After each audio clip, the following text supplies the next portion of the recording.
Hey guys, welcome back to another episode of Boss Fights for Dummies on Destiny. It's been quite a while since I've uploaded one of these videos. I know I'm a little late to the party, considering that I haven't played Destiny for quite some time. But nonetheless, I wanted to share my experience of this particular strike. So let's just jump on into it. As you can see, I did join into this game that was already in progress. He didn't get very far. I don't know what happened. I don't want to know what happened.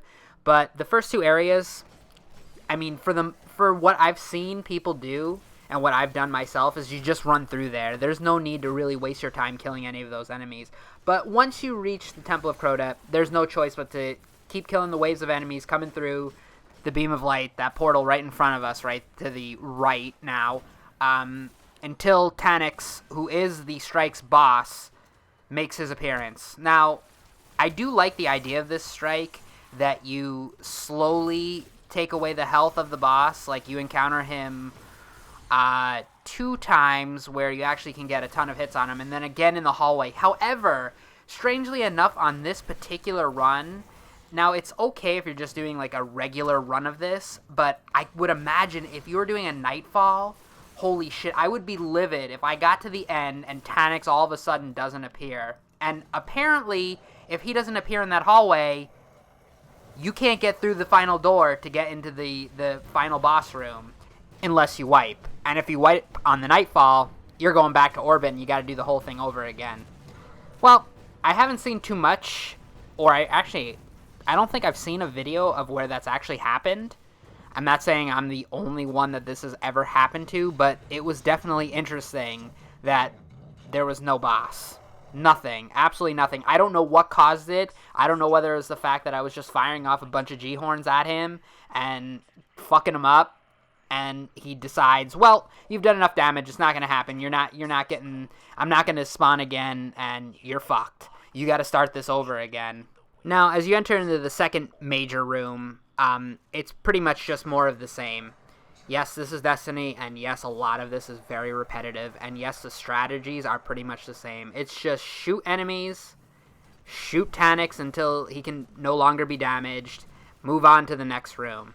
Now, I'm not necessarily complaining, as I do like the flow of this particular strike until you get to the Wolfwalker room. It just seems like it all of a sudden comes to a halt, and now you spend half the time that you've spent in the strike in this particular room.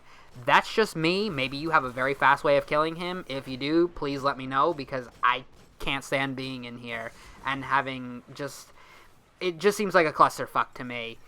And there's no real place to hide. I see a lot of people go into the areas you enter to the right and through those little tiny tunnels, the hallway there. That's not foolproof. Had a lot of teammates die in there from the grenades that he drops. As you can see, I'm there now. But once you put in enough damage to his spider tank body, I don't know, whatever, watching this is just reminding me of why I can't stand the end of this strike. But nonetheless, you're going to make your way into the final hallway. You're going to make your way about halfway. Once the Fallen to Chatter, either you hear it, I have the subtitles on so I can see that. Once you see that, take a step back, because Taniks will appear and start shooting his Scorch Cannon at you. However, like I said, in this run, he didn't make an appearance. So I had the idea, why not just start it over? I'm going to kill myself. My teammate clearly did not understand that. He reses me. I do it again. Obviously, I'm trying to point something out to you. I think I was even yelling into my microphone, but I don't think they were in the game chat. So, you see, he's just going to end up leaving. We wipe. Totally fine. I knew exactly what was going to happen. And sure enough, Taniks appears. Boom. We're good to go.